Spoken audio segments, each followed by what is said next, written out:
There's a lot of HP still. This could be a tanky game. And well, watch the video, of course. Hello guys, and welcome back to once again a brand new video. And today we are going to be looking at one of the only tanks in the game which has not been touched by the teeth of time and is still very viable in random battles. But which tank is that going to be? Find out in the video.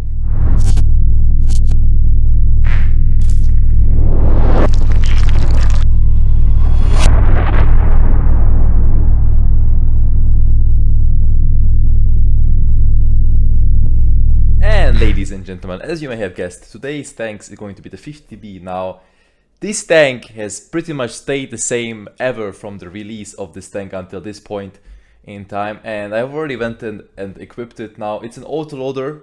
The tier 10 French AMX 50B is an autoloading tank with 4 shells in the drum, with an AP shell of 257 penetration and 1067 velocity. Not a bad shell, but most of the time you want to shoot APCR simply because of the reason that there's a lot of heavily armored targets at tier 10 that you want to penetrate reliably and not bounce a single shot. And for that you also have 325 penetration, which is really good. It's going to chew through any kind of armor that you're going to meet, except those very heavily armored turret tanks.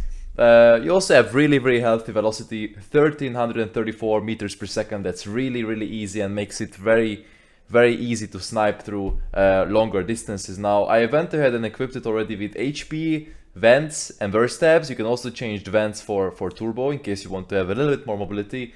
Coffee, the skills of the crew skills, the brothers in arms, repairs, recon, and the blue skills here, smooth ride and snapshot, and the viewing skill as well. Plus, I already also put up the burst tabs directive. Now, if you already take a look at it, it has 2.8k DPM, which is really not that bad for an autoloader, I think.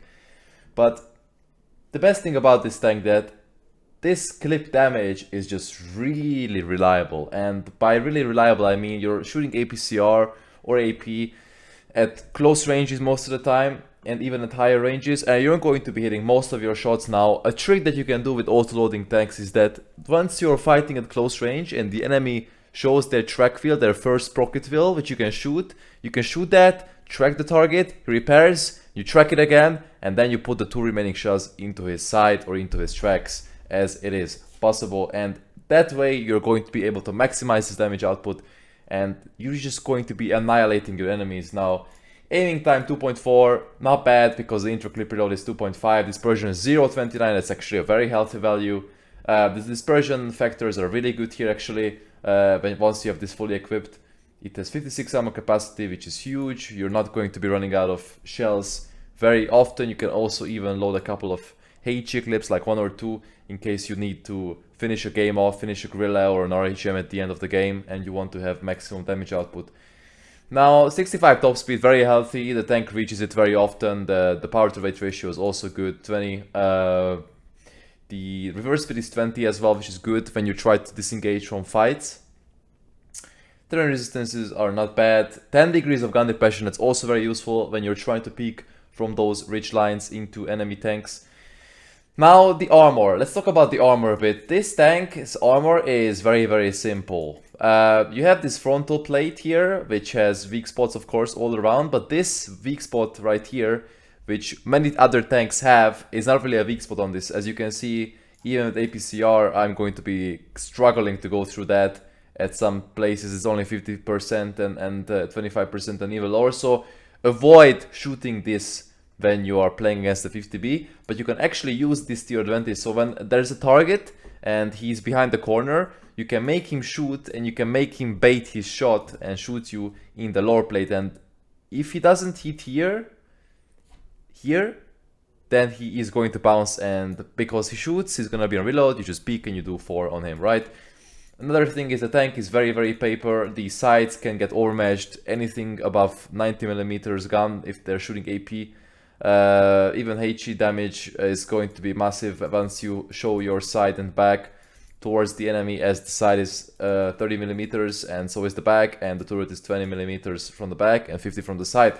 But the turret can get a couple of bouncing shots. Actually, you can see that the mantlet is pretty much impenetrable unless you hit it from the side like this, the gun mantlet. But you also have these funky little angles that you can bounce, like here, for example, there's a small bit, ricochet. It's mostly around this area, like as you can see, I'll put this on visuals so you guys can better see.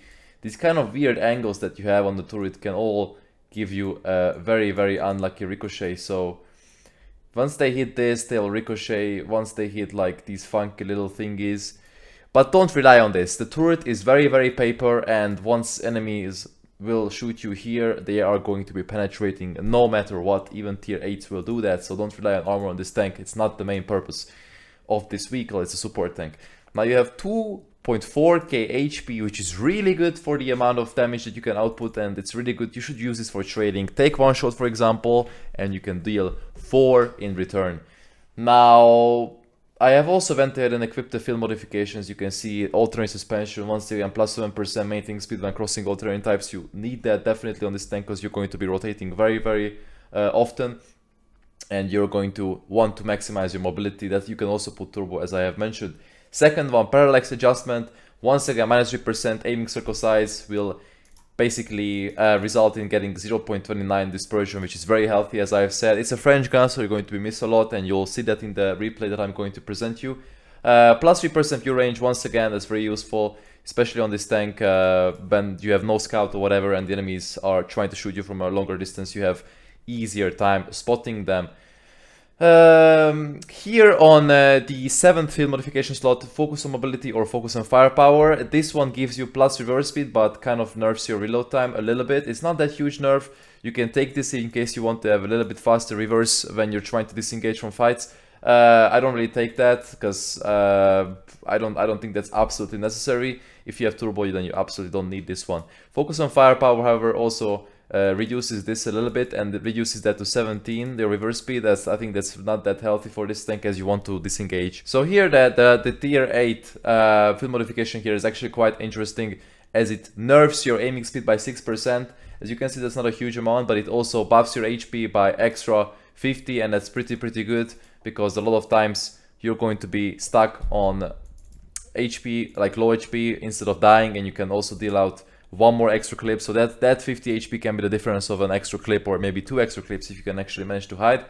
Definitely I recommend taking this one, but it also gives you minus 15% to the aiming circle size after firing, which you can actually see over here, that is pretty massive when it comes to dispersion and when it comes to tracking your targets and re-aiming. Now let's take a look at a quick game, and I'll show you what this tank is truly capable of and how it is meant to be played. Here we are playing on Ruinberg south side with our 50B. It's very healthy MM for us. There's a lot of TDs, meaning that there's a lot of alpha coming our way, but we can actually make that work because we have a good spawn here and we can already shoot the middle now.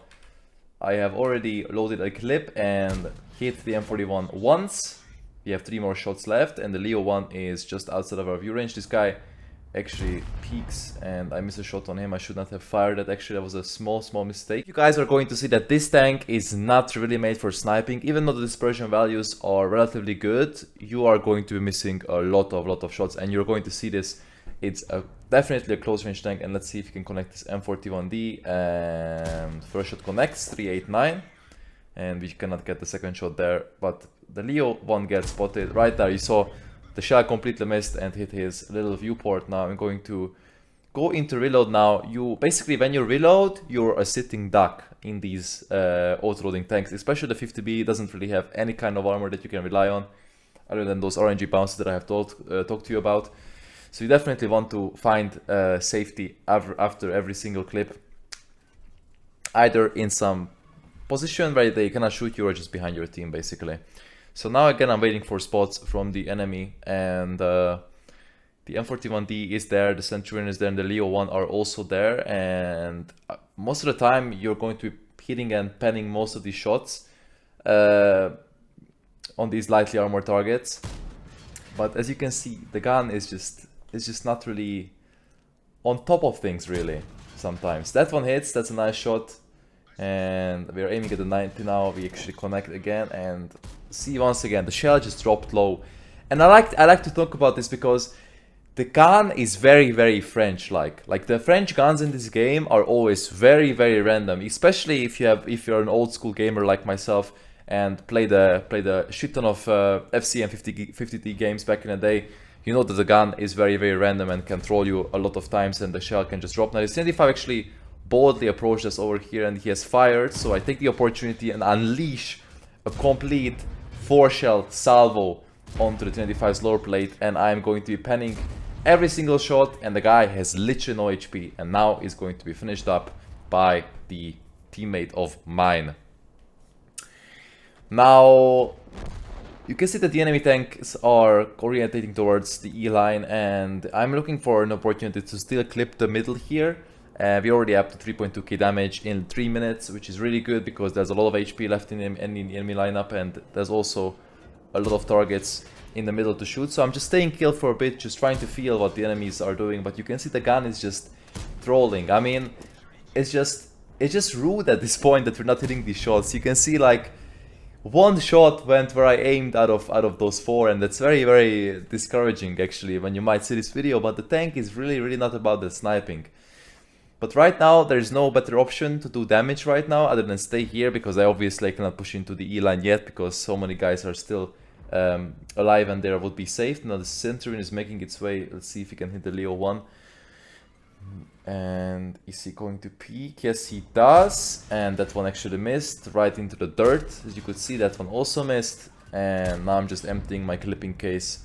He decides to pull back. Now I see that the 277 and the IS-3 are playing quite aggressive in these street adjacent to the E line, and they have already finished up the phase. And now I'm going to try to think about my next move. Is it going to be sniping the middle still, or is it going to go back towards the IS-3 and 277 to remove those tanks from the game? Now let's see, the Leo 1 is completely in the open and we have easy shots on him. The first one connects, he gets despotted, unlucky blind shot, he actually took a left turn there, and this third one misses, but the fourth one actually connects and hits. 4.2k damage, ladies and gentlemen, still 10,000 HP in enemy team. And right now, always guys, always when you're playing these autoloading tanks, I've already talked about it in my previous video, the MX-13105, you want to think ahead of the battle, because you're going to be having that clip reloaded very soon, and that 26 seconds gives you time, in the case of 50B, gives you time to relocate and choose your next targets. Now in this case, the 277 will be my next target, and the IS-3. Now we have finished the 277, we took one from the IS-3, but we have killed him as well. 2 kills, 1k damage plus. That's very important guys, always think ahead, one step, what the enemy might do and what you can also do based on the information around you, and most importantly on the minimap. Now I see that this side kind of emptied out here. There's only the STRV that's very low, the 50 TP who's kind of caught in the street, and the 326 the Patriot basically above him, who cannot really support him because he doesn't really have the firepower to do that. I see he's looking away to the IS-3, so I make my way quickly towards this 50 TP, and this is what I explained to you before. You take one shot, 600, doesn't matter, but you are going to kill this guy because you have 4 shots in the clip. You put that tracking shot into him so he cannot make it away. We might take one shot from the Patriot, but it doesn't really matter at all.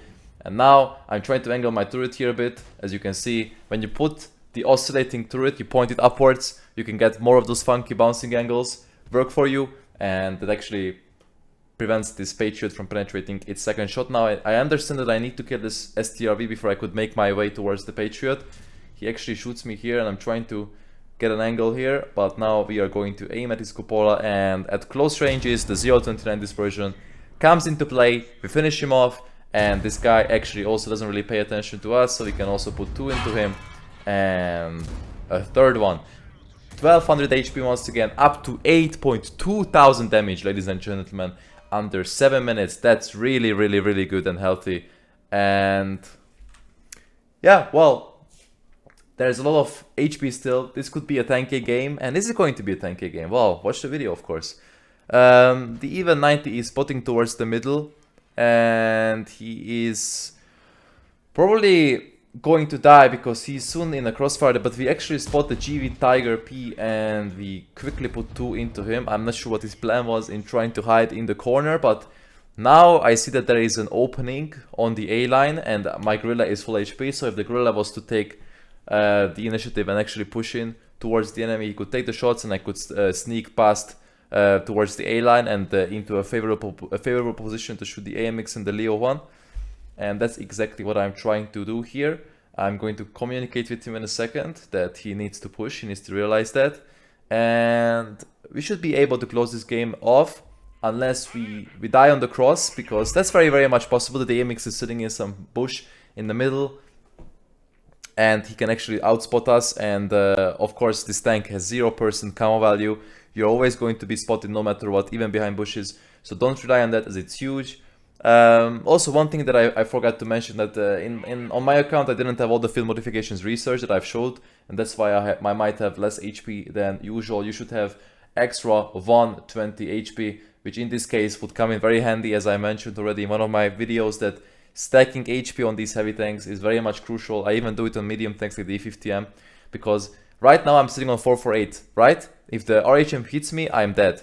If the SU hits me, I am dead. But if I had that extra 120 HP that I talked to you about, I might actually survive. And that extra 120 HP actually could be the difference between 1, 2, potentially 3 extra clips, depending on the game scenario and the situation. Now I see this FETD is not really shootable. The gorilla actually crosses, so that opts me to follow suit, as he did not get spotted by the AMX in the middle. And the Leo also gets spotted. I tried to put a snapshot in here. I could have aimed it a little bit more, and that would have actually given me an extra shot of damage, but unfortunately we did not hit. That was a mistake from me. I should have fully aimed, but that's a habit of mine that I snapshot a lot, and you guys have already also pointed that out. The FETD loses 1 shot of HP towards the 395, and now this should be fairly easy to close this up, because we start to have crossfires on them from all 3 sides, and the MX-3105 spots me, and I understand it's from the 0 line, obviously.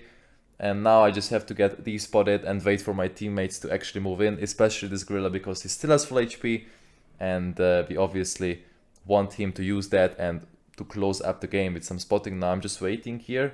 Maybe the gorilla will spot something. I'm trying to get information if I get spotted through the 0 line, because if my tracks get spotted here, that means the guy is here. You can also do that with a lot of tanks. I've also mentioned this in my tricks video.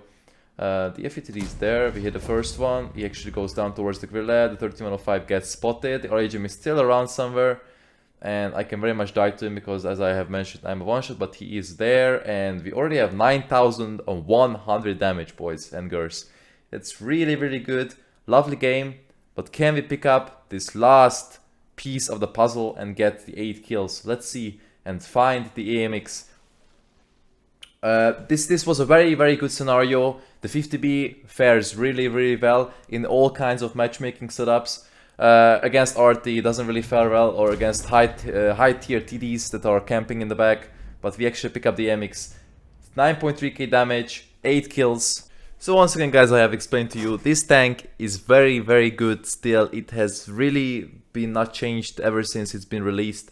And I hope you guys liked this video and enjoyed it. And I want you guys to all try out the 50B in case you have not. And trust me, you are not going to be disappointed.